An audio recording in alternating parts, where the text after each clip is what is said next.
今年是这个2023年的元旦，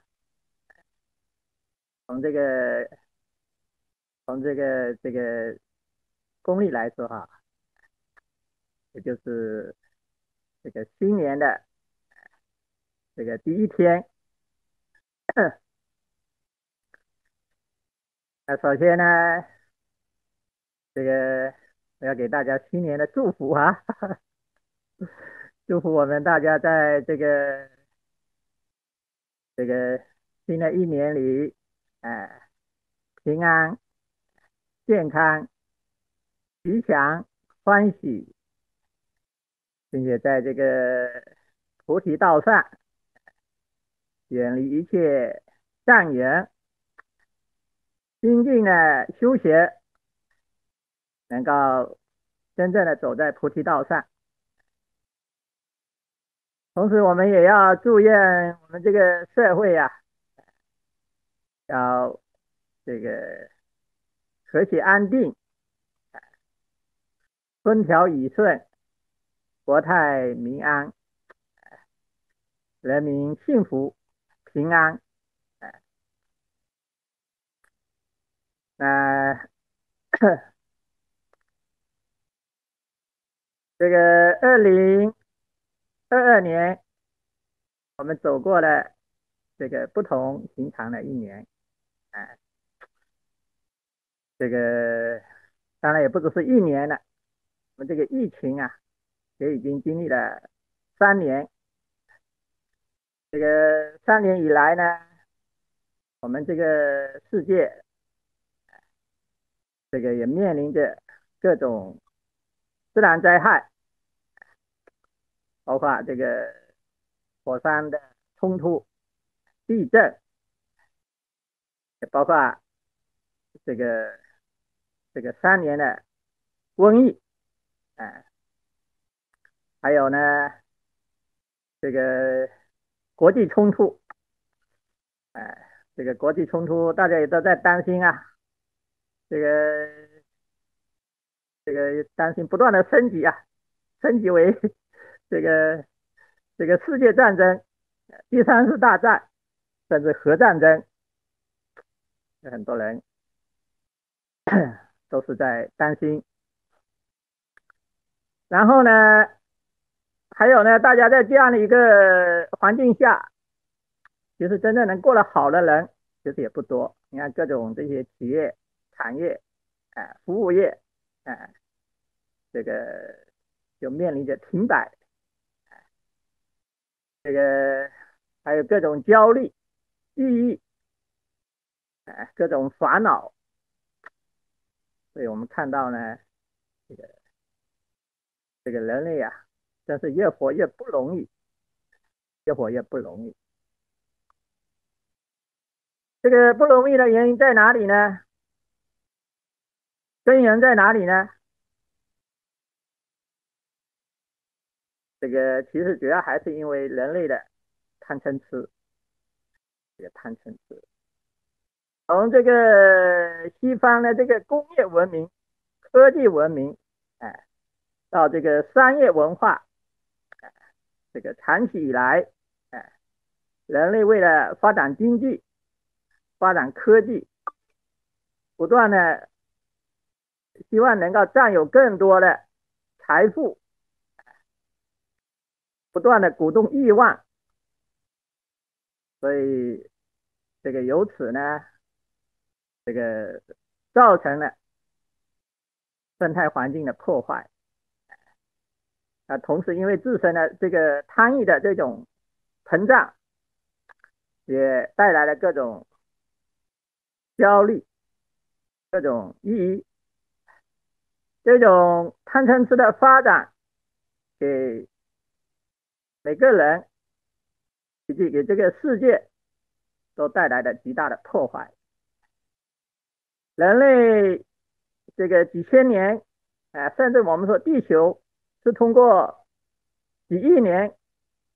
形成的这个生态系统，我们在这个短时间之内就对它造成极大的破坏。哎，所以导致我们今天的人，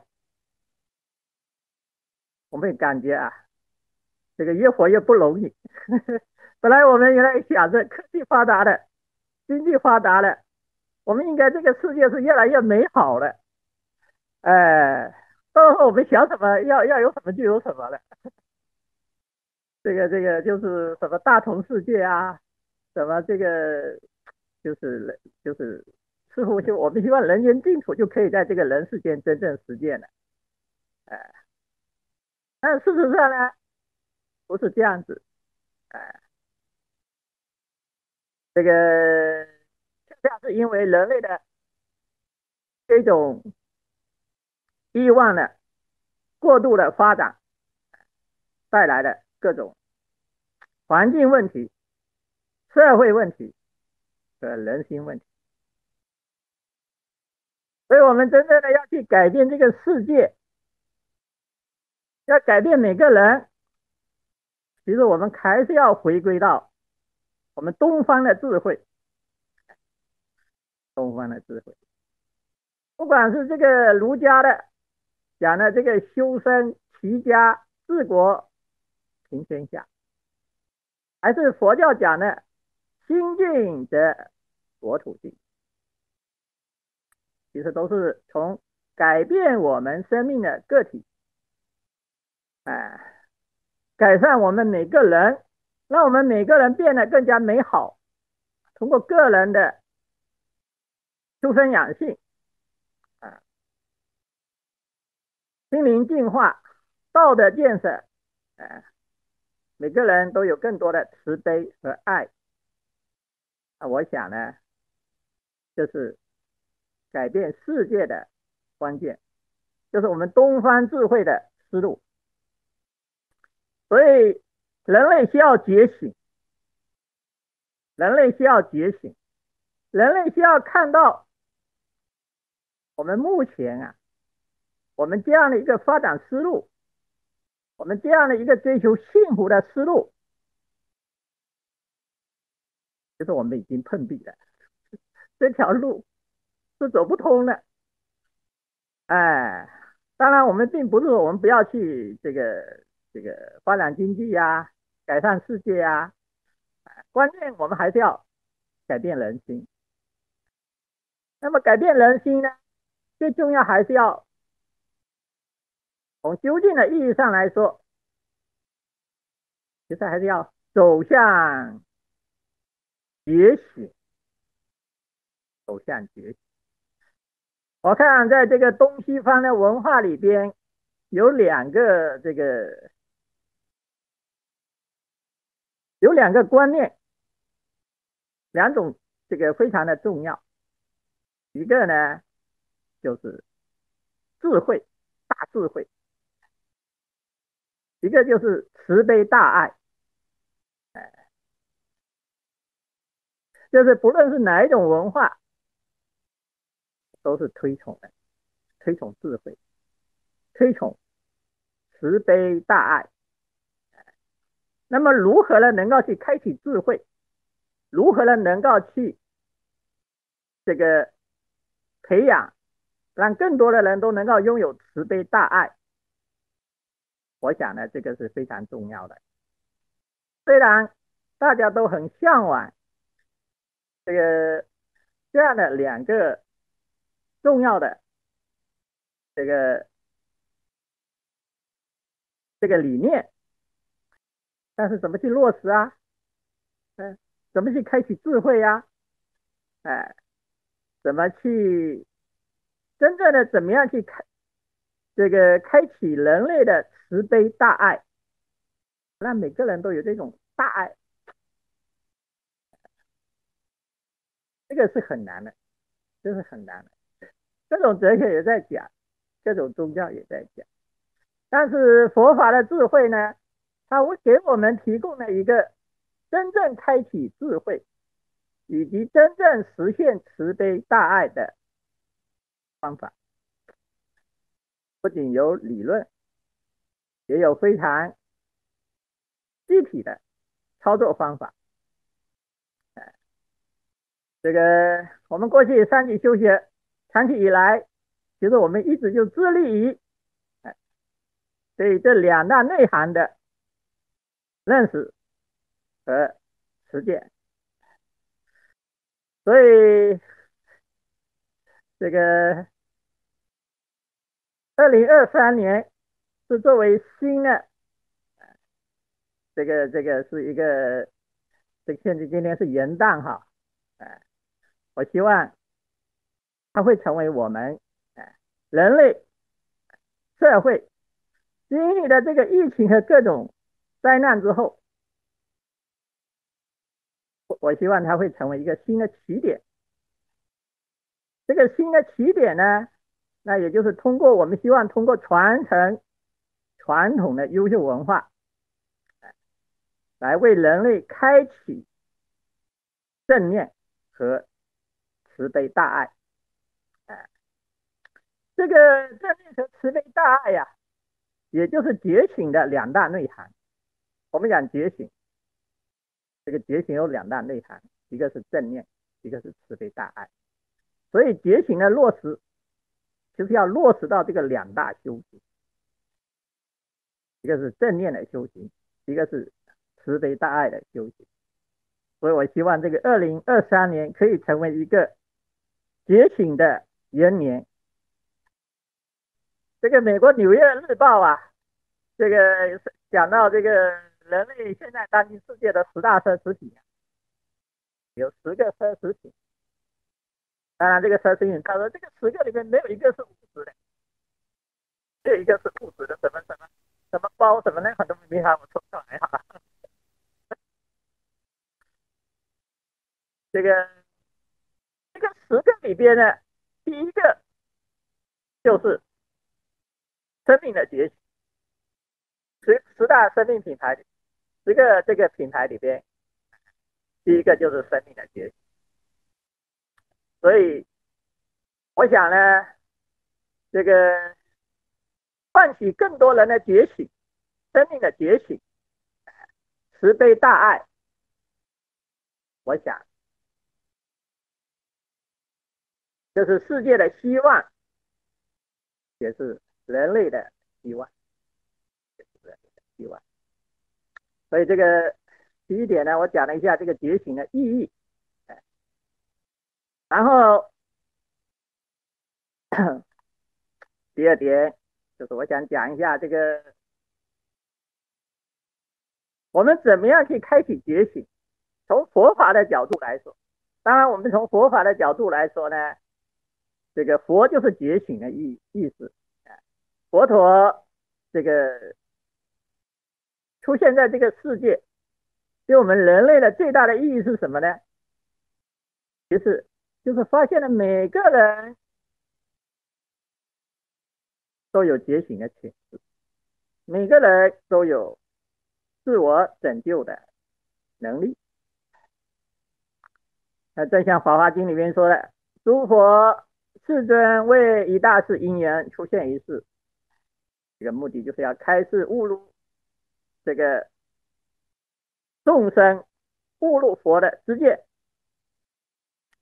就是要开启觉醒的力量。这个重要性在佛法中是不容置疑的，这大家都知道了。但关键在哪里呢？关键是怎么走向觉醒。我们知道佛陀45年的说法，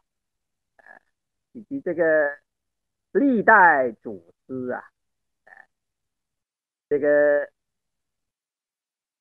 千经万论，我们讲佛法有各种各样的宗派，汉传、藏传、这个南传，有各个宗派，其实都是在引导着我们走向觉醒。但是我们今天对着这个众多的这些经论啊，这个有点扑朔迷离，慢慢的感觉我们这个不知道这个路啊，究竟怎么走了？佛陀发现了这条古仙人道，在发现了这条路，觉醒之道，但是在这个2000多年佛法的流传的过程中呢，这条路慢慢的又模糊了，又模糊了。我看我们今天的人还学佛法啊，这个都在这个虽然在做很多事情，研究经教，读诵经典，呃，礼经这个礼忏拜佛，还有做各种各样的活动，然后因为佛教形成各种社团啊，各种就是大家呢都在忙于很多很多的事情，但是呢，我们究竟有没有走在这个觉醒的道路上？好，路到底怎么走？我们到底清楚不清楚？其实很多人他还是不清楚的，虽然他做了很多事，但是呢，这路怎么走？哎，所以过去呢，上去修学，我这个几十年的弘法的探索啊，其实我就做了一件事情，就是让大家知道这条路究竟怎么走。哎，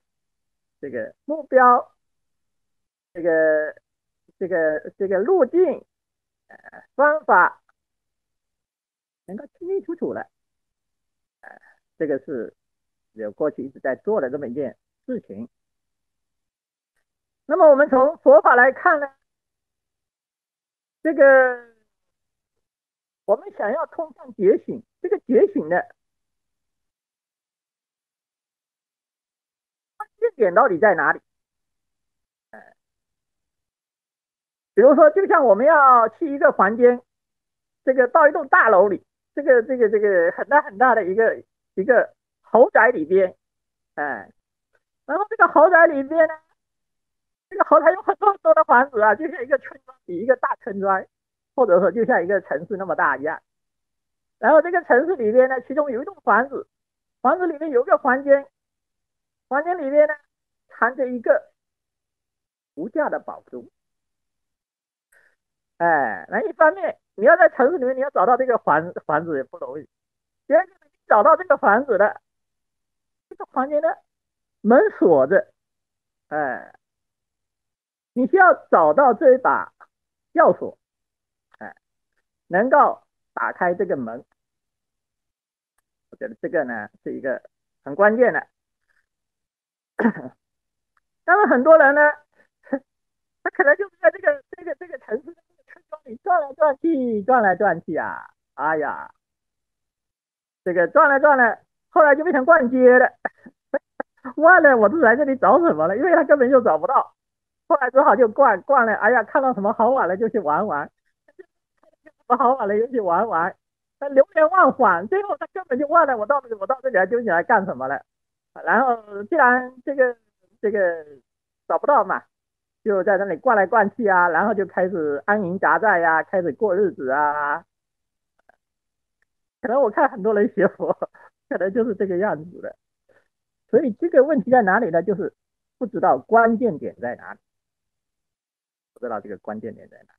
所以学佛需要知道关键点。这个关键点呢，其实就是这个我们对佛法修行的关键点，要立足于我们对生命认识的关键点。这个生命认识的关键点，这个生命的认识呢，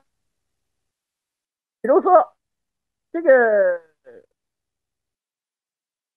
跟众生的差别，它的根本分歧在哪里？凡夫和圣贤，它的差别根本分歧在哪里？哎，其实它的根本分歧就在于明和无明。哎，就在明和无明。哎，一个是明，一个是无明。哎，无明，我们发展无明，就进入到轮回的世界；我们发展开启这个明的力量，就回归到觉性的海洋。就会觉醒解脱。所以我最近呢，当然我自己一方面在进修，在进修的同时呢，这个也是做一些研究哈，这个看看这个各个语系的，包括我们禅宗啊、南传啊、藏传啊这些一些高端的禅修，看看他们对这些问题这个到底怎么讲呢？其实我们从维持，我们讲80，当然在佛教里边还讲，比如讲佛性，讲如来藏，所以我们每个人的心灵的基础，就是每个人的内在都有个觉醒的潜质。这个觉醒的潜质、觉性，其实就是空和明不二之心。空明不二之心，它既有空的特质，也有明的特质。然后呢，因为无明，有这个空明，这个，但是我们为什么不能证这个空明之心呢？原因就是因为无明，因为无明，然后我们带着无明，所以我们现在对我们的现在的这个生命系统我们现在的这个生命系统，比如说第八阿赖耶识，哎，这个第七识，哎，这个第六意识，我们的各种意识，其实都是建立在无明的基础上，哎，都是建立在无明的基础上。然后包括我们每个念头，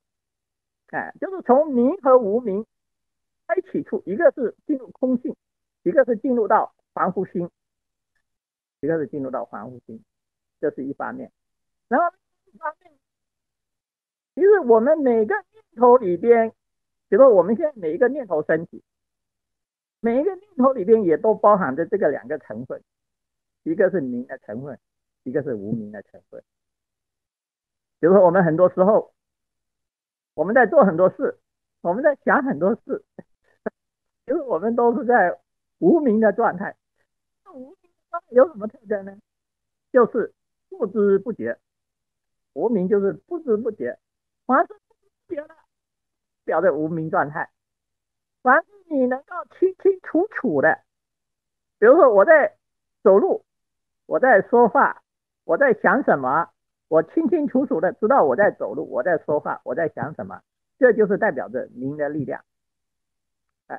不知不觉就是代表着无明的力量。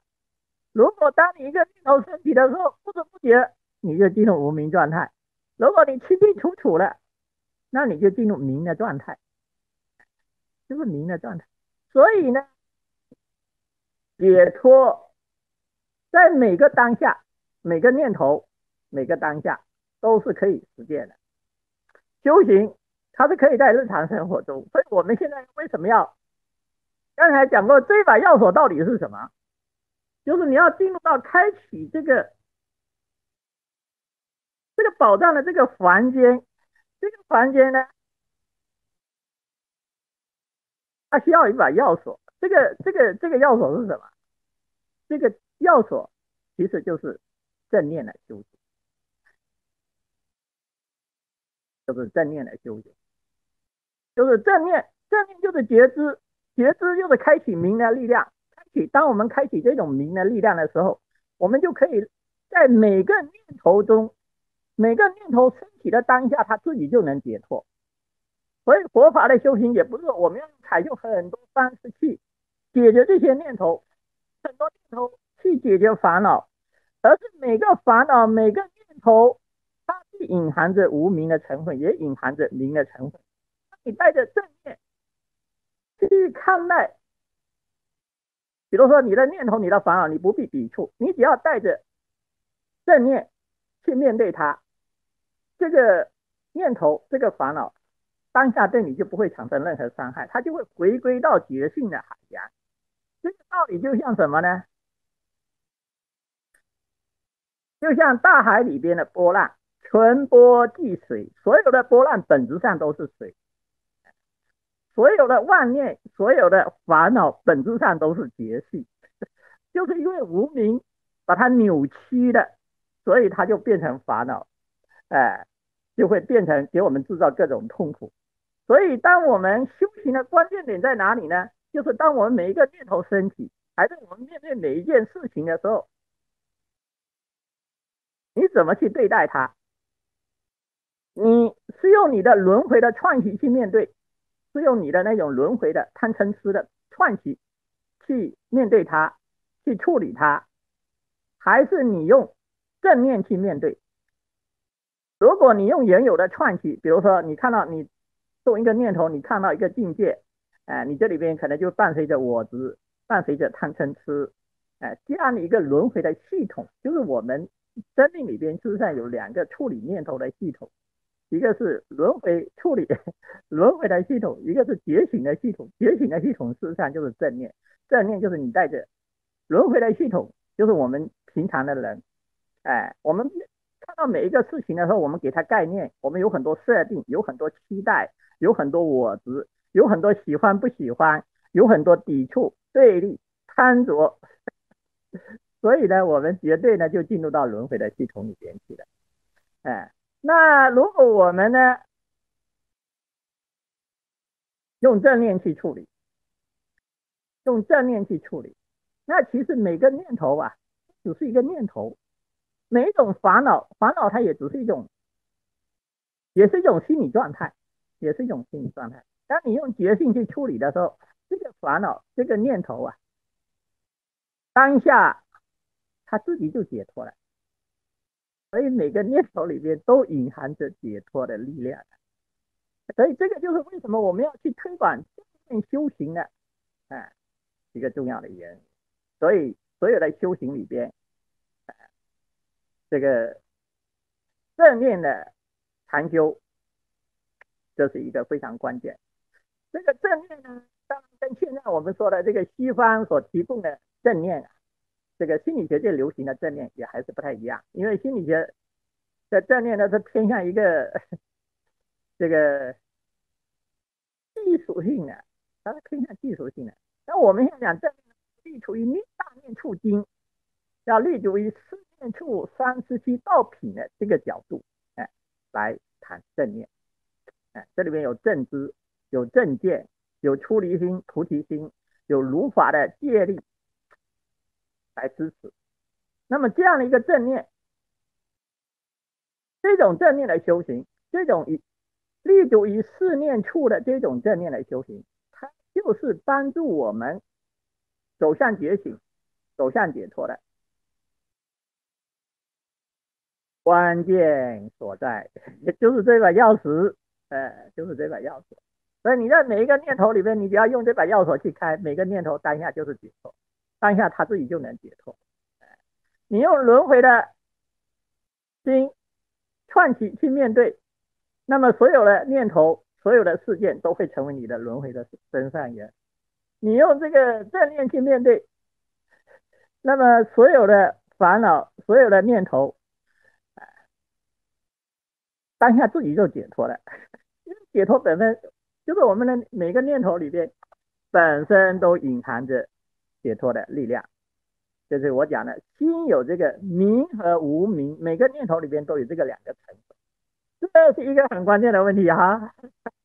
这是很关键的。哎，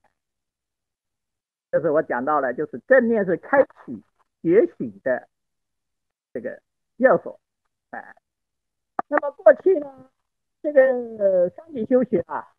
哎，这个我们一直在做的就是这个两套模式，休闲模式和服务大众模式，哎，然后呢，通过这个三级就是初级、中级、高级。那么这个三级课程里边呢，如果我们再把它分了这个分的细一点啊，其实它可以分成，也可以分成这样的几个板块。比如说第一个是智慧人生，我们人生佛教这一块其实是智慧人生，我们学学智慧人生，其实很多时候无形中我们通过智慧人生这一块学习啊，我们就能够掌握的用佛法的智慧去看很多问题。当我们能够用佛法的智慧去看问题的时候，我们很多错的时候，我们的这个价值观可能就改变了。我们的这个出了烦恼啊，哎，自然就减少了，出了烦恼就减少了。这个是所有学的人，它是一个很普遍的现象，也是我们的书籍啊，为什么能够让很多人他很乐意去学习，并且能够学习的能够受益的一个很重要的原因。所以这个是关于人生佛教的这一部分。比如像第二个部分，像走进佛陀，哎，这个走进佛陀呢，其实就是帮助我们了解佛陀他的出家、他的修行，哎，以及他追求真理，哎，然后他的出世，他走向觉醒，然后他如何要去这个引导普天之下的芸芸众生，也都能够走向觉醒。这个走进佛陀呢，是我们通过对佛陀的认识，以佛陀这样的一个人作为一个觉醒的人，智慧充满这个智慧圆满的人，作为样板，我们去了解佛教到底是什么，这个佛教的真正的意义到底在哪里，以及呢，这个它可以同时还可以帮助我们了解佛法的纲领。那这个是走进佛陀的这一块。那么像道次第这一部分呢，其实我们可以把它叫做佛法的要领，它叫做佛法的要领。这个佛法的要领呢，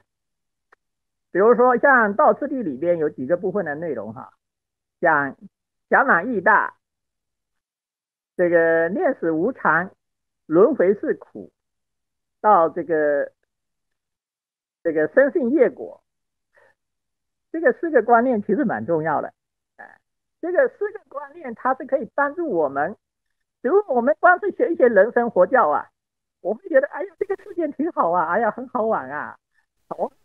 尤其在不学佛法的人，他没有智慧，他会他经常会制造很多烦恼。那你学了佛法之后呢，你的出的烦恼就少了，你会发现，然后你出了烦恼就少了，然后你会觉得这个生活会过得很美好了。哎呀，这个世界这么可以远远的玩下去的。如果不要出现疫情这样的情况哈。当然，出现疫情呢，你有学佛法跟没学佛法也是不一样的。哎，但是这个四种思维，小满意大，就是一个价值观，你怎么用好你的人生？哎，轮回是苦啊，念死无常。你知道你不管你多么喜欢这个世界，其实你是待不了多长的，你待个100年就了不得了。这个世界再美好，它也是短暂的。哎，就是你注定了我们只是一个客人，轮回是苦。哎，这个世界环境可以很美好，但事实上呢，只要我们没有解决贪嗔痴，这种美好啊，都不是真正的美好。轮回的本质是苦的。哎，然后到业果，哎，就是说这个世间还是有它的因缘因果。所以这个四种东西啊，它正常佛教把它叫做转心的思维，就是转变你的一个观念，就是减少对这个现世的贪着，然后呢，去建立一种对解脱和觉醒的追求的一个基础。你要是没有这样的四个思维，我们光是学一些人生佛教，那可能我们就是多半停留在一种人天层，觉得这个世界很好啊，比如我们在别院感觉别院很美好，这里就是极乐的。那么我们能不能一直都在那里待着啊？可以不可以啊？那肯定是不可以的。这个各种因缘，就是什么事情都不发生，最后你自己也要离开，就无常嘛，没有办法。这个每个生命都是无常的，你不可能待100年，不可能待200年。所以这种思维啊，它我们从这个次走向一个初次，哎，打破我们对迷惑生命的一种顿练，哎，这种顿练，要告诉我们生命的究竟的快乐、究竟的意义，就是你现在在乎的这个东西是靠不住的，觉醒的生命才能给我们带来究竟的快乐。所以这个四种思维，然后比如说像这个从皈依三宝啊、出离心啊、菩提心啊，就是导向佛法的这个两个这个两条重要的道路，一条是解脱道，一条是菩萨道。所以我讲佛法不管有84000法门，最后可能都要回归到这个两条道路，解脱道、菩萨道。出离心其实就给我们建立了这个解脱道的修行，菩提心呢，就是给我们建立了一个菩萨道，哎，菩萨道。当然，在道次第这一部分里面，这个问题讲的还不是很完整，不是很完整，它只是重点强调，比如怎么升起出离心啊，要处理什么啊。所以这个道次第它是属于一个佛法要领的这一部分。然后关于这个白法啊、37道品啊、变修对治品啊，其实这个提供的就是一个正念之道，这条解脱道怎么走，解脱道怎么走。然后呢，入菩萨行论，一切菩萨界给我们提供的是协作菩萨，我们怎么协作菩萨？协作菩萨呢，就是我们怎么发菩提心啊，怎么修菩萨行啊，哎，那么这个解脱道和这个菩萨道啊的修行啊，其实呢，我们过去单纯的光是这么学习啊，这种学习呢，有的时候啊，还是很容易流于形式。因为我们现在，比如说在解脱道的修行来说，我们也知道这个轮回是苦，现实无常，然后给我们造成轮回的根本是什么？迷惑烦恼，或业苦，或到业到这个结生相续，这个烦恼杂染、业杂染、生杂染，我们知道这个就是一个轮回，轮回它就是一个业所不断这个循环的过程，这样的一个轮回的这个链条啊，我们怎么能够从这个轮回的链条里面走出来？我觉得这个是一个就是很重要的。那我们光是学习道次第，其实这里边是没有提供这个解决，没有提供太多的解决方法。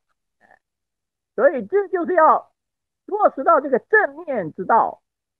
正念之道。这个正念之道呢，这是我们在做的这个正念修行，有关于这个正念修行的这一部分，从这个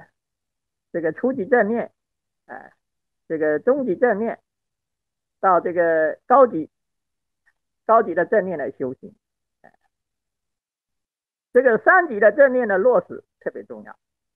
当然，不只是说正念的修行，其实还有个前提和基础，其实是83，就是83。我们需要把所有的这些学的道次第学习的这些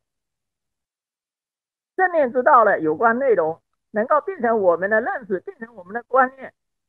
它需要靠什么？要靠83，要靠思维修，要靠我们的理性。所以佛法的修行里边有靠分别的，也有靠无分别的。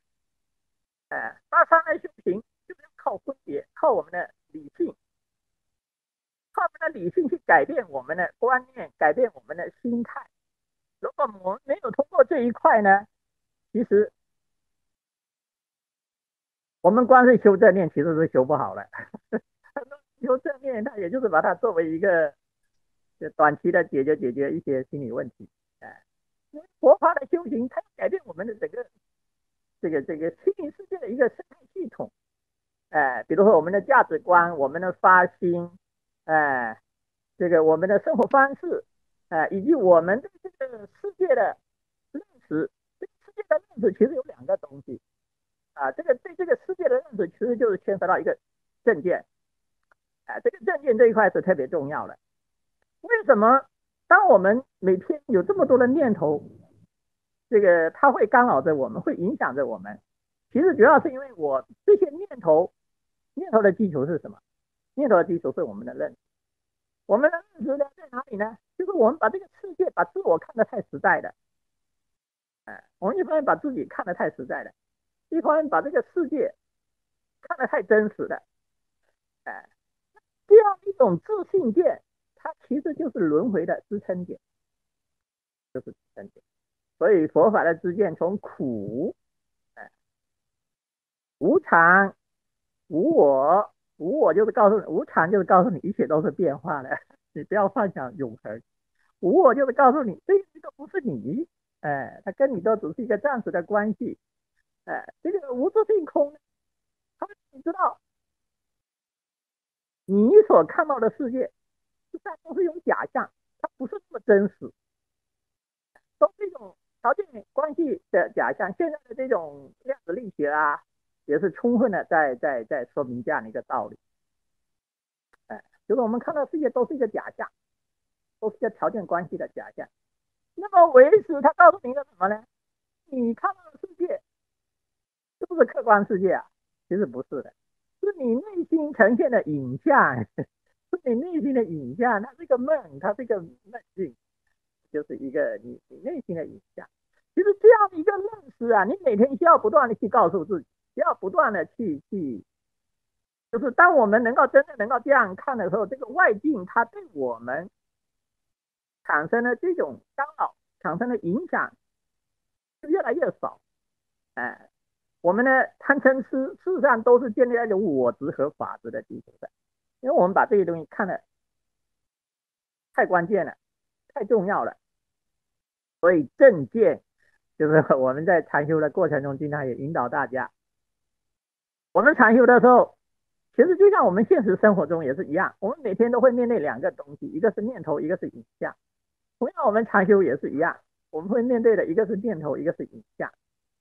那我们这些念头、这些影像，如果没有做过佛法修行的人，他可能就是他的整个世界。有的时候一个影像，它就是他的一个世界；有的时候一个念头、一种情绪，就是他的一个世界。但是如果我们通过佛法的学习之后呢，我们知道这些是无自性的，是一种假象，你就不再把这些东西啊那么真实的。那你越能够把它看得真实，它对你的影响就会越小。那我们就能够时时的安住在心的这样的一个本来的状态里，不会被这个念头所左右。所以这个正见这一块的学习呢，其实是属于就是我们刚才讲的这个正念之道，然后学做菩萨，学做菩萨之后呢，然后就是入不二门，这个入不二门很重要。这个就是我们通过学习，这个辩中边啊、心经啊、心肝经啊，这个都是，就是我们人都是活在一种二元对立，因为二元对立产生贪嗔痴，产生爱恨情仇，哎，那么现在我们不管是慈悲的修行也好，还是智慧的修行也好，事实上我们都要超越对二元的执着，都要超越对二元的。当我们超越对二元的执着，了解到二元世界都是如梦如幻的，我们才有可能去体会到不二法门，就是二的背后的不二，云彩背后的天空。这个我们在禅修的时候也经常有引导大家要去体会像虚空一样的这个空明不二的心。其实这个心是可以体会到的，只要这个你通过这种觉知力的不断的训练，你的心的这种清明的力量就会增加，你的念头就会比较弱，然后你就会感受到这种心的这种空旷和清明。所以这个就是从一个这个从禅修从正面的这条路径，从正面走向觉醒，那么其中这种空性的正见是非常重要的。然后呢，从慈悲的修行，我们要从有限的慈悲到无限的慈悲，有我的慈悲到无我的慈悲，有所得的慈悲到无所得的慈悲。这个空性的正见也非常重要，空性正见也非常重要。如果没有空性的正见，我们就会执着做事的过程中，肯定离不开我相、人相、众生相、寿者相，离不开对事的执着，离不开对结果的执着。所以从这里面，我们一定是没有办法走出来的，一定是没办法走出来的。所以呢，这个入不二门是在这个解脱道和菩萨道的修行里边，它都是帮助我们去提升。比如说我们参与慈心修行里边，从初级、中级到高级，高级这个高级的慈心修行和高级的正念修行，其中都有一个心叫什么？叫无所得心。在正念修行里面，你去体会心是什么呀？当你去体会的时候，你会体会到心是了不可得的。你去体会这个了不可得的心，虽然了不可得，但是它又了了明知。然后在这个慈悲的修行里边，我们需要做到百花丛中过，片叶不沾身。我们要去做很多很多利益众生的事，就像《金刚经》里面讲的，修六度啊，庄严国土啊，哎，但是呢，在做的过程中又要做到不要陷入到一方面不要陷入到我相、人相、众生相、寿者相，另外一方面不要陷入到事的执着，不要陷入到事的执着，陷入到事的执着，陷入到结果的执着，那么我们就是凡夫啊，所以要无所得。这个，就像《金刚经》开头里面讲的，我今灭度无量无边众生，哎，这个实无众生得灭度者啊，我度了无量无边众生，实际是没有度的，就是你心里边你不会去执着众生相，也不会去执着这个结果，那么这个在空性的修行的过程中，它是可以完成的，是可以完成的。所以这个到这个入不二门，然后再往上呢，其实这个进入禅定修行，其实就是回归本心啊。修行最后其实要做的是什么呢？就是带心回家，回到新的老家。哎，这个本心呢，其实就是一个平常心啊。你的心呢，本来的样子，什么叫本来样子？就是没有造作的时候所呈现的一种清明，在没有造作的状态下体现这种心的这种清明和空旷。那我们很多时候其实我们的心都是不平常的，因为我们总是活在各种各样的这个念头里边，活在各种各样的念头里边。就是我们这个课程呢，过去讲的这个三级修学的课程，它也可以有这么几个板块。然后这些板块呢，其实呢，它也是围绕着就是这个两大修行，一个是正念，从正念到觉醒解脱来修行，一个是慈悲，一个是菩提心、慈悲心的修行。所以这个两个理念，这么重要的理念，在佛法里面它是可以实实在在的去落实，不是一种说法，哎，不是一种说法，它是可以落实的。但是呢，我们从去年以来，我们在倡导这个，年还是今年，也是今年，也是去年哈，2022年，我们在做这样的一个倡导，包括我们做的这个课程的设计，修学纲领，这个修学纲领特别重要，这个特别重要。那这个重要呢，到底怎么落实呢？我们可能在落实上还是显得有点足，还是不够。所以我接下来就是讲一讲关于这个我们2023年正念与利他在别院，我们在别院怎么来落实？因为我们现在呢，这个关于正念修行这一块，这个每个礼拜有那么2次禅修，这个但是这个时间啊，其实还是不够了，还是不够了。当然平时嘛，每个礼拜都有的这个，其实都有，每天都有啦。但是就是我带大家的，以前带大家都是2次，然后平时呢，很多时候自己修啊，效果怎么样？有没有自己的去修？就是我们很容易，我们说到禅修的时候，我们肯定会很容易把它归进在一点形式，好像你坐在那里才是禅修，要不然还是就是用经行。我们觉得经行的时候，正经的大家经行才是禅修，平常走路就不是禅修了。就很容易呢，就画在一定的这个框框里边，就是，但是如果光是这样子的话呢，这样的禅修啊，它的效果是有问题的，因为本身在坐上来修行，每一次40分钟呢，这个效果也没有办法做到。每个人来说，当然有的人会好一点，有的人会差一点，或者他还是有一定的不确定性。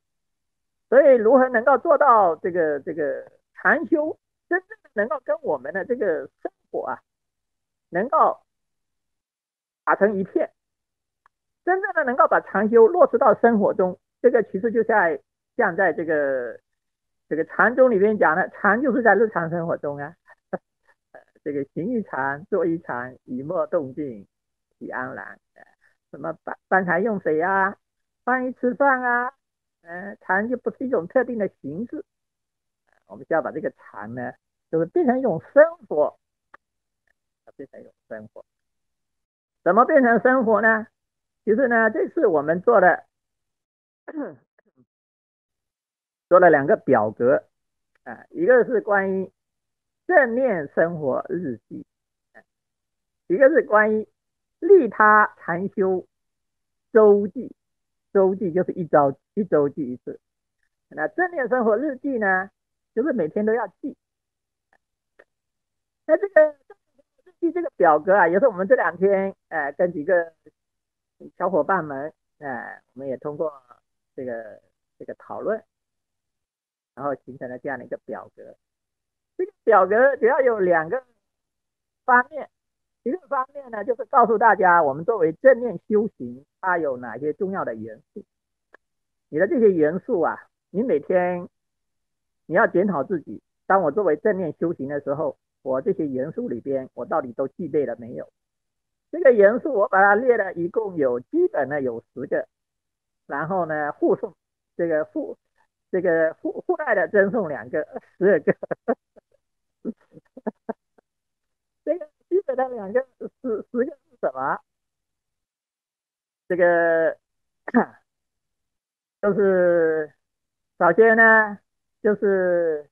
我们需要有一个这个禅修嘛，首先要发心，要发心，这个你要有一个发心啊，比如发出离心啊，发菩提心啊，你要有一个正确的发心，然后第二个呢，就是要一种简单有序的生活方式，你要管理好自己的生活，其实这一块跟戒律有关系，就是这个人的心，它是一个整体，如果你的生活很混乱，你要把这个禅修做好是不容易的，所以需要有一个这个简单有序的生活，这是第二点。第三点呢，就是你要保有一种热忱，这个热忱对禅修要有一份娱乐，喜欢、有兴趣，并且愿意努力去做，所以在这个念处经里面讲到这个正念修行啊，他第一点就讲到要有热忱，要有热忱，所以这个3点，它是属于一个基础。然后有了这个基础之后呢，然后就是在这个正念修行里边，我们可以把它分成止禅和观禅。止禅这一部分呢，它也是有3点。第一个呢，你要有一个所缘，这个所缘就是你要以所缘特有什么呢？不是单纯的夫妻，你当下所有做的事情，比如我在走路，那走路就是所缘；我在吃饭，吃饭就是所缘。以当下所做的事情作为锚点，作为锚点。第一个要有所缘，然后第二个呢要有就是要用好我们的这个着意心所。着意心所，我们白话里面有个心所叫着意。什么叫着意呢？着意就是引心为性，引心气静为业，就是把我们注意力提高起来，然后把心集中到一个点上，集中到一个点上。引心就是我们要把这个心注意力集中在这个锚点上，比如走路，我把心专心的走路；吃饭，我们专心的吃饭。你要把这个注意力集中在这个锚点上。然后第三个就是专注，要持续专注。其实这个持续专注的过程其实有九住心，从内住、气住、安住、静住，然后到这个调伏、寂静。你不断的这样去训练，这个心就安静下来了，真的安静下来，真的安静下来，安静下来了。然后这个是子禅，这个有这个正念里边有子禅的部分，也有观禅的部分。子禅有3个元素，然后还有观禅呢，有4个元素。这个第一个呢，就是第一个就是要觉知，你要觉知，你在做什么的时候，这个是正念修行的关键点啊。我走路的时候清清楚楚知道我在走路，吃饭的时候清清楚楚的知道我在吃饭。哎，这个我们讲正念修行里边有两点是非常关键，一个就是专注，一个就是清楚的知道自己在干什么，就是觉知当下的心情，觉知当下的心情。这是观察的第一点。然后第二点呢，就是不评判，不管出什么，出现什么事情，接纳，接纳。比如你有各种各样的念头出现啊，你的内心里面有各种各样的念头出现啊，就是你要接纳它，不要讨厌。哎呀，怎么我的心这么多念头啊，这么乱啊？你只要知道就行了。所以接纳，保持觉知，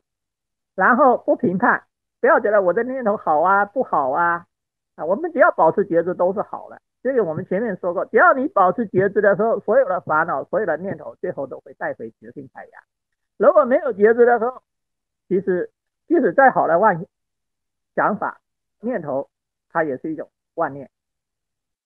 也是一种妄念。所以呢，这个觉知就特别的重要。然后就是这个不评判，接纳不评判。然后还有第4点就是关于这个，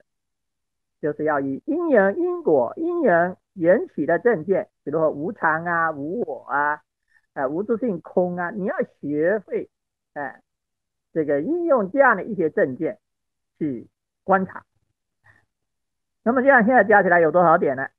基础的有3点，然后子禅有3点，观察有4点，一共加起来就有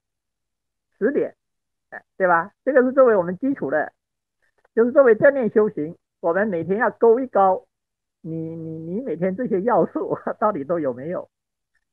就是作为这个，然后这个10点里边啊，其中有2点啊，有2点，就是一个就是专注，一个就是觉知，这2个是关键。那我刚才讲呢，我们还附带赠送了2个，就是这个高级的禅修的，一个就是无念，一个就是无住。这个无念无住，它不是作为一个基本的要求，而是作为一个高级禅修的这样的一个要求。我们如果只要具备作为基础的禅修，我们只要具备前面的10点，就足够了。然后这样的一个是关于这个正念的这个要素，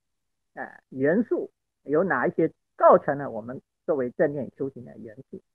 然后另外一方面呢，就是我们要把贯穿到整个生活，我们每天从早上起床啊，到晚上睡觉啊，甚至睡觉，甚至做梦，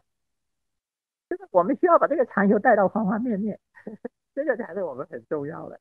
首先我们要有这个意识，哎，然后其实我们要学会这个禅修里边的最关键的2个用心，一个是专注，一个是觉知。其实这个方法其实不难，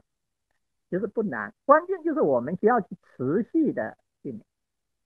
持续的信念，这个是最重要的。所以我们这个表格呢，就是让你填，比如说我们那里有这些事件有多长，你正念的时间有多长，然后还有就是有一个说明，你修了之后啊，你是有什么体会呀、每天晚上，哎，表格拿出来亮一亮，我今天是4小时，我的正念禅修是5分钟还是10分钟，还是占1个钟头，还是占2个钟头，就是每天检讨自己一遍。我想这个表格呢是非常非常重要，非常重要，就是真正的把这个正念落到生活中去。我们不是做了一个正念钟吗？啊，这个正念钟呢，我们在元旦啊就开始要敲响这个觉醒的钟声，哎，我们原来说了半天了，一直没有敲。那么我们现在正念提倡这个正念禅修，正好我们就开始敲。那这个就是每一个钟头敲一次，比如早上8点，其次9点、10点、11点、12点、1点、2点、3点、4点、5点，我们现在5点下班啊。这个现在天气很冷啊，不要给大家搞得太晚了。不过正念禅修没有下班啊，这个正念的修行不是说不敲了你就不要练了哈。正念禅修就是要贯穿着我们的整个生活，然后作为就是说每人，当然我们接下来会建立一个轮班制度哈，这个或者报名啊，主动报名啊，然后这个敲的时候呢，我们就在念有词，就是要愿觉醒的钟声传遍世界，愿一切众生走向觉醒。你要敲之前合掌，然后默念这2句话：愿觉醒的钟声传遍世界，愿一切众生走向觉醒。念完之后，关，敲一声，就是只要就这么做就行了。那么这个敲钟的人呢，就是敲钟，你要学会就单纯的敲钟，啥也不要看书，也不要看手机。你这半天，如果你值班的话呢，你就是这半天就是作为正念的休息，就任何别的，不要一会儿看书啊，一会儿干什么啊，那就偏掉了。然后听到的人，你要有什么反应？听到的人，听到这个钟声的人要有什么反应？听到钟声的人呢，就是要把心带回到当下，要把你的心带回到当下。这个当下到底在哪里呀？这当下到底在哪里呀？这个当下呢，有三个层面。第一个层面呢，就是我此时此刻我做的这个事情，比如说走路，然后赶快，可能你走了走了，你的心可能又跑到过去，又跑到未来，又在想着很多这个生活中的事了，对吧？这很正常的。你做事做着做着，心也不知道跑哪去了。你现在把他心带到当下，带到你现在正在做的这一件事情上，专心的，把注意力利用你的注意力，把心投注到这件事情上，这是第一个层面。第二个层面呢，就是觉知，觉知就是对做事的过程保持一种清清楚楚的。这个觉知在我们的心，它就是一个当下的心，是一个当下的心，它是贯穿着我们所有的念头，这个就在唯识里边讲的3分，每一个心念都有3分：见分、相分、自证分。这个觉知其实就是自证分的自觉分。我们每一个心念都有这样的一个自觉的力量，我们要回归到当下的自觉，知道我在做什么，知道我在做什么。从向外，心本来是向外，把它带回来，带回到内心，这个觉知，这是第二个层面。然后第三个层面呢，就是我们当下的这个没有造作的清明的心，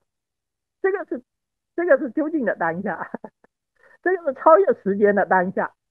彻底超越时间的当下。当然这个层面的一般人可能做不到。当然我们只要不断的训练，我们以后不要费多大的力气，我们天天我们就能体会到当下的这个清明的心。也可能我们天天都能活在这种清明的心里，念头就像我们天空里面的云彩飘来飘去，这对我们一点都不会有影响。那我们的生命就会很自在。呃，这个做什么事情都像雁过长空一样。因为这个心本来我们就具备，每个人都具备，他每天在每一个念头的当下都具备，只不过因为我们呢活在念头里，活在无明里，所以我们呢才这个就看不到了，就看不到了。就是作为闻道终生的人，我们就是要把这个心带回到这个当下。当然作为当下呢，就是说，这个像我这个办法也是跟这个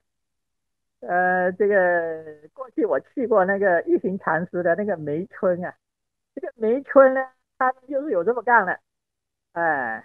这个反正就是听到什么闹钟响啊，听到什么大家都好像被电着了一样，大家早上就停下来。当然我们现在呢也不一定要形式方面这样子，最重要是我们要用心。当然如果你一个人啊，比如说你不能一大类人在那里，你在跟别人接待呀，干什么突然间变住了，让人家觉得这个等一下人家又说我们了，别人这些人怪怪的。这个就是我们在形式上不要，但我们知道我们的心要把它带回当下，形式我们该做什么还是做什么。当然，如果你自己一个人的时候呢，你也可以趁这个机会静一下，也是可以的。那如果人多的时候，我们尽量不要给别人觉得我们这些人好像怪怪的，不要造成这样的一种说法和感觉。就是那么这个正念终身，它就是作为一个辅助它就是辅助我们，帮助我们呢来提醒我们是正念。就是我们在现实生活中，当然我们有的时候经常啊，比如听到一些闹钟啊，或者听到什么啊，过去有的人也有把自己的手机什么做一个设定，半个钟头响一下，或者一个钟头响一下，是怎么样提醒自己。就是这个，就是我们的心呢，需要其实修行呢，它可能我原来跟大家讲过，也有一个少吃多餐。哎，就是说你每天，比如说你会有经常做一些，比如说现在正念中，它就是每个钟头提醒一次。或者你每天呢，经常有做个5分钟啊、10分钟啊，一天多做几次，然后慢慢的从点到面，在禅宗里面叫打成一片。哎，那么有很多很多的点之后，最后这个点就很容易连起来，就是把正念变成我们用心的一种串系、一种习惯、一种模式。我们从轮回的模式，因为我们现在呢是习惯应用这种轮回的模式，轮回的模式里边走出来呀、这个确实不是一件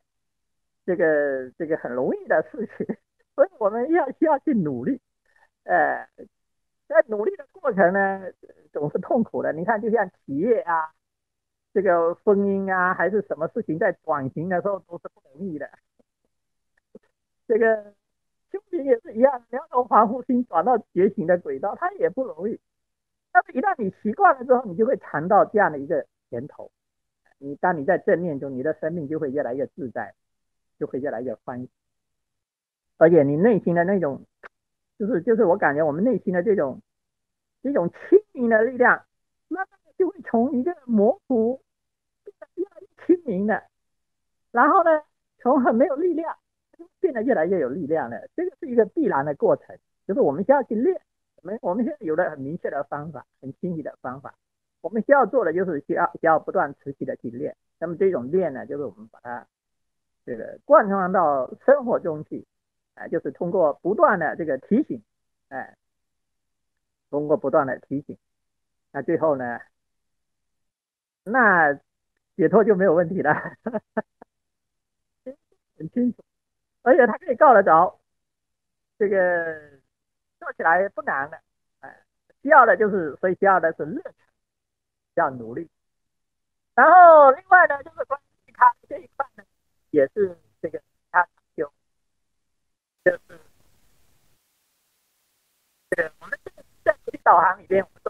些应用，就是缺少一个落地上的一些指导，落地上的。这个落地上的指导呢，我们现在呢这一次的这个表主要是围绕几个方面，一个就是这个元素，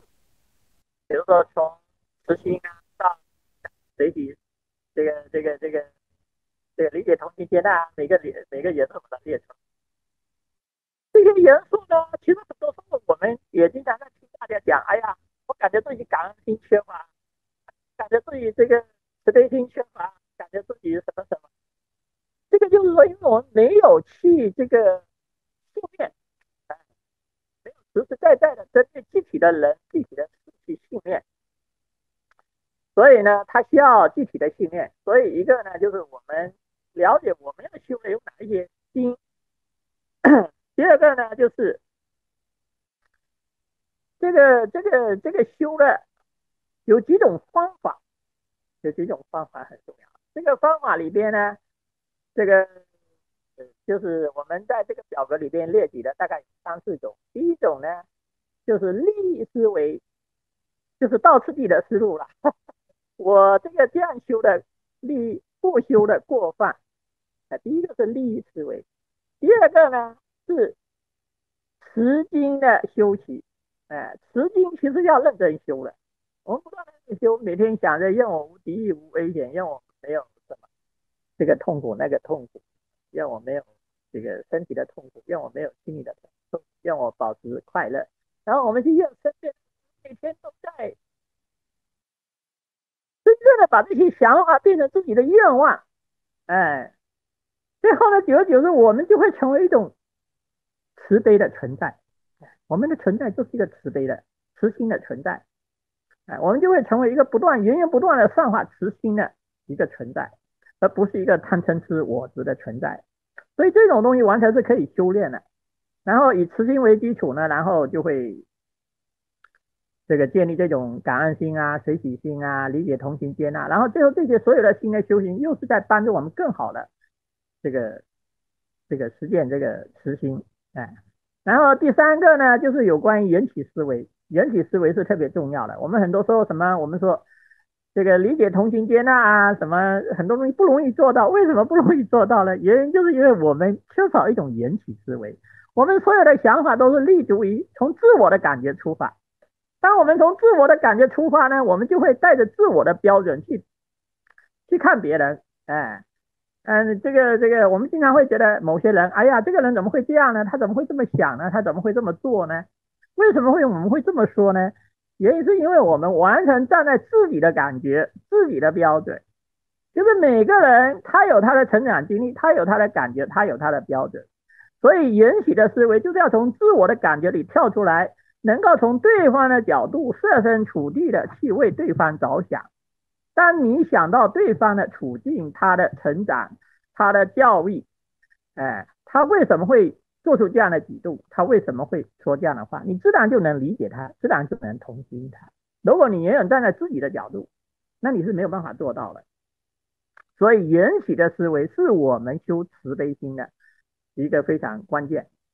那么还有就是空性见。空性见也很重要的，因为我们要修平等心，修无我利他，修无所得心，修无助心，其实都要有空性见。那么除了这个理由以外呢，还有其他你们自己去点。我是因为用什么方法，把这些感恩心、随喜心、理解同情接纳，把这些东西修起来的。就是你每个人呢，就是我们要学会这些方法要去用。每个人我们需要去用。然后这个是一个关于这个修习的方法。然后另外这个表格的另外一部分内容呢，就是修习的对象。我们讲这个讲慈悲发菩提心，我们就想我要利益一切众生。但是这个一切众生呢，它需要落实到具体的每个人。比如从现实生活中，如果你没有落实到具体的人，你天天讲利益一切众生，很容易成为一种喊口号。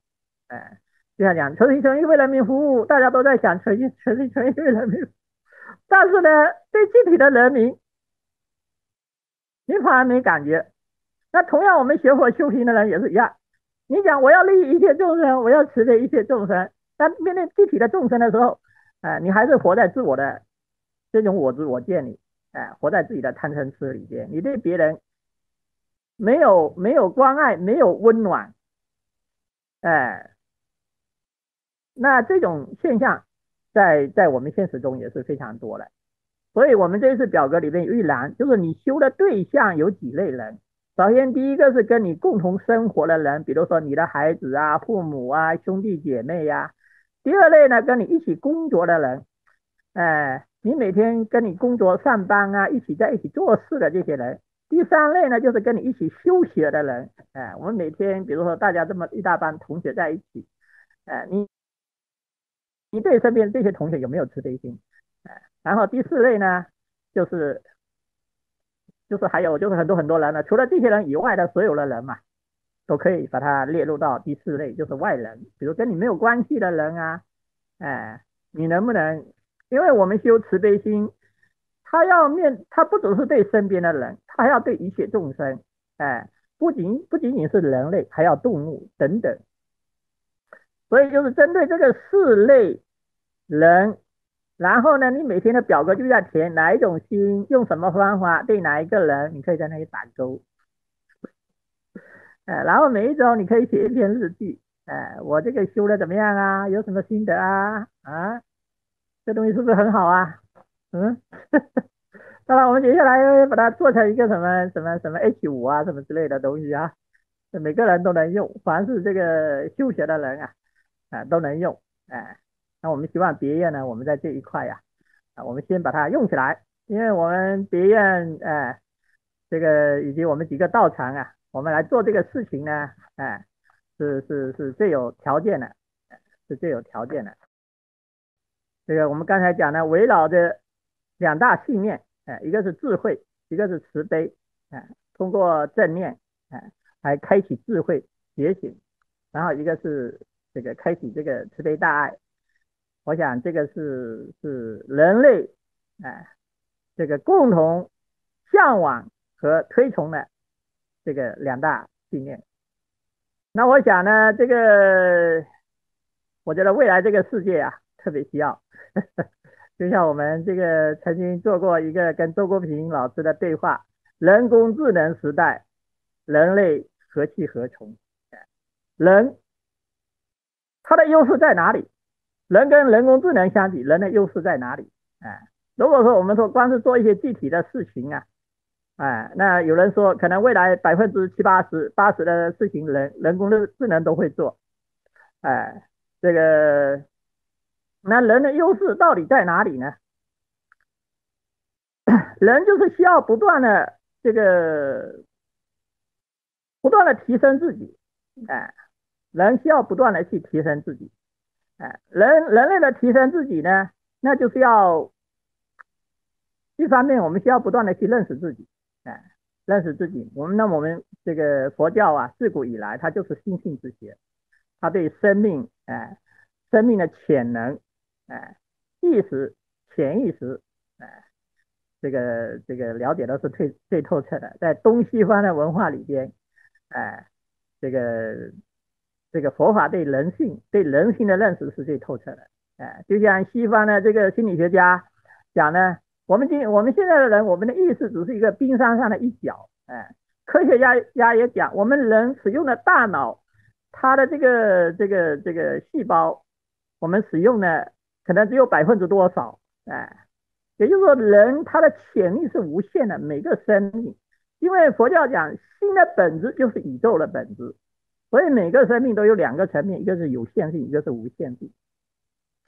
从有限性的这个角度来说，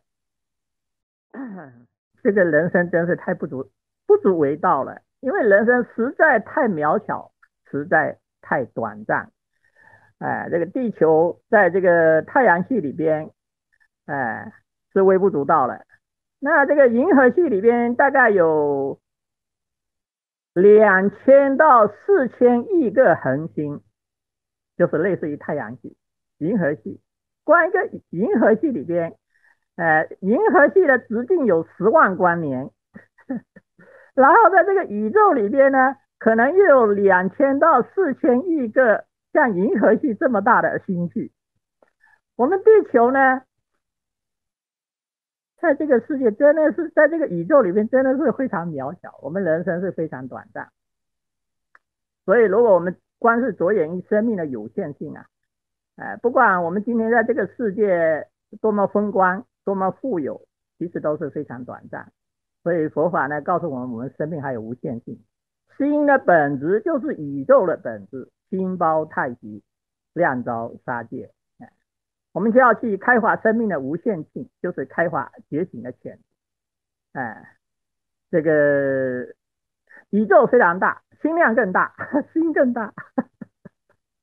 所以我们可以认识到这样的心，我们才能够找到生命存在的价值。如果我们找不到这样的心，那我们在这个世界，我们的生死，这个真是人类的世界越来越不确定。我们对自己的未来将会感到越来越迷茫。越来越有了越来越多的天灾人祸之后，我们就会感觉绝望、迷茫，以及各种抑郁、焦虑，生死无常、不确定。所以我们需要通过这个禅修去开发生命的觉醒。那觉醒呢，就是一方面就是摆脱从我们每个人为什么会有这么多的，比如说焦虑呀、恐惧呀、贪婪啊、嫉妒啊、仇恨啊、对立呀，我们人是可以把这些东西都解决掉了。在修行的过程中，无非就是把这个东西修掉，然后就是成为一个充满着觉醒和慈悲大爱的人。当我们能够成为这样的一个人，其实就是成为佛菩萨，成为圣贤。这古今中外有很多圣贤都在向往着这样的一个目标。然后从我们这个世界来说呢，这个世界为什么人类在这个世界科技越来越发达？按道理来说，人类应该会越过越好、越美好。但是今天的这个世界呢，这种冲突啊，这个越来越厉害，然后人类呢越来越不容易幸福。原因就是因为大家都是活在自我里边，这种我执。所以佛教讲无我。这个，所以我有一天想到，我说人类世界未来就是说要有一种什么样的文化能够让这个世界能够真正的和谐，能够真正的建立一个理想的世界。我是觉得这是需要一种东方的智慧。这个东方的智慧呢，这个包括儒家文化、佛教文化、儒释道的文化。像这个儒释道的文化里边有几个点哈。一个点呢，比如说我们讲到这个西方的文化是从改变世界到完成人类的幸福的建设，就是西方文明、科技文明，它这个在这个几百年来它的一个努力的方向。但是这种努力的方向呢，我们已经看到这个结果了。看到了现在所带来的这种环境的问题、社会的问题、人性的问题。那么我们东方的文化的解决问题的方式是什么呢？比如说儒家的从修身齐家治国平天下，从佛法的心静则国土静，从改变人到改变世界，每个人都变美好了，这个世界自然就变美好了。所以东方的智慧对世界问题的解决，它是圆满的，没有副作用的，这是第一点。第二点呢，是佛法跟所有的文化的差别，就是有我和无我。我们讲西方的宗教也是讲慈悲大爱，但是这种慈悲大爱它是有我的。所以你看东西方的宗教的这种战争，十字军东征是代表着东西方宗教的冲突。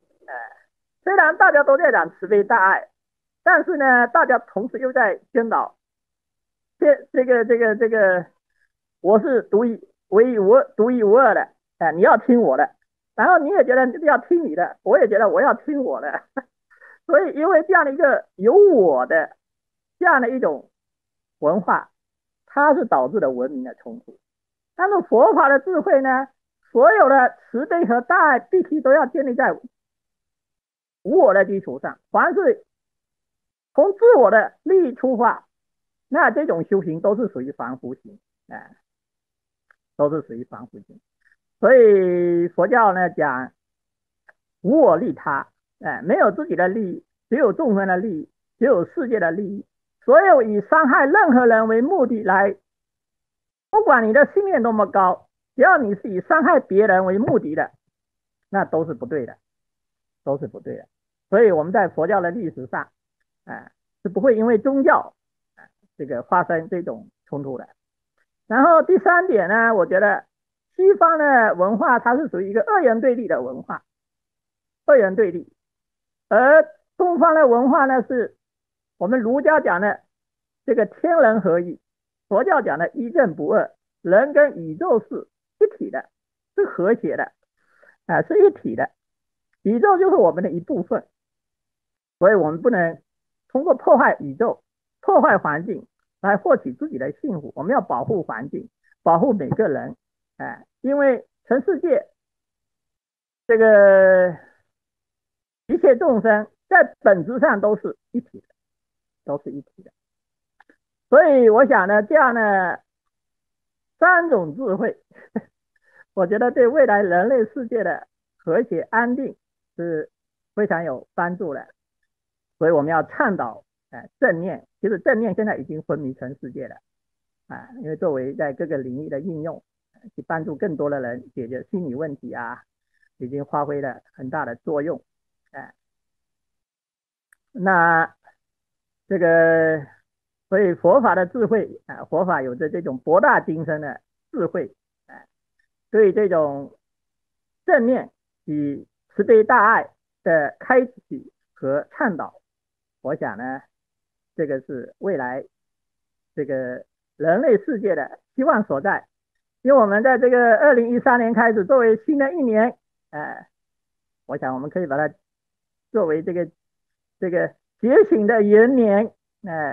敲响觉醒的钟声，让各个更多的迷惑的众生能够走向觉醒，能够拥有更多的慈悲大爱，祝愿这个世界这个和平，风调雨顺，国泰民安，也祝愿每个人都能幸福，这个快乐。